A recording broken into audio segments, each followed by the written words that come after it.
Ladies and gentlemen, children of all ages, please welcome Daniel Gramling.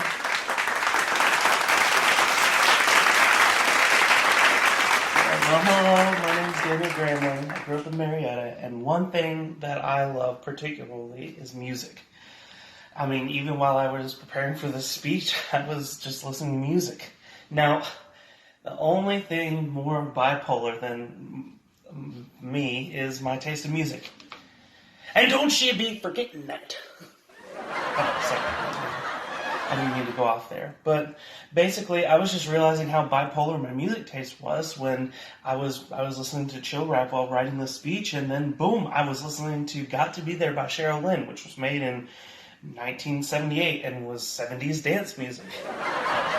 So I would have to say that my beginning of listening to music was when my mom gave me this little bitty red MP3 player, and it only was able to hold a couple songs on it. So I just the only songs that it had on there were a couple of the Jackson 5, and so I instantly fell in love with them.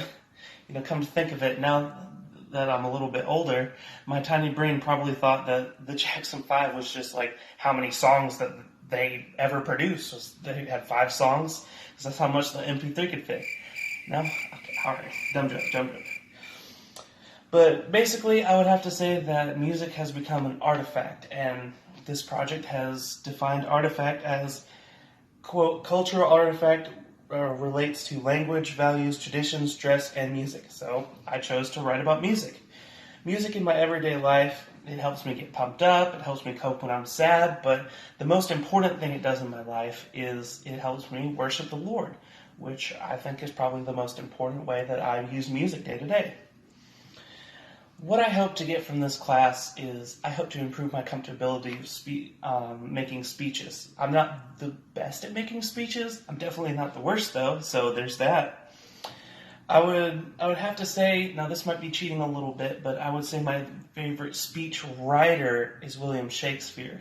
While he wasn't necessarily known for his speeches, he was known for his plays, but he was still writing a form of speech in my mind, so that's where I got it from. I love his plays, I love his work. I don't expect everybody to understand or get it. I don't even get it most of the time, but I have seen a couple of adaptations in modern day. So that's my favorite speech writer per se. Perhaps I should take his advice, since this project is coming in late. He said, quote, better 3 hours too soon than 1 minute too late. And maybe not for this project per se, but in future endeavors, I will pay attention to that.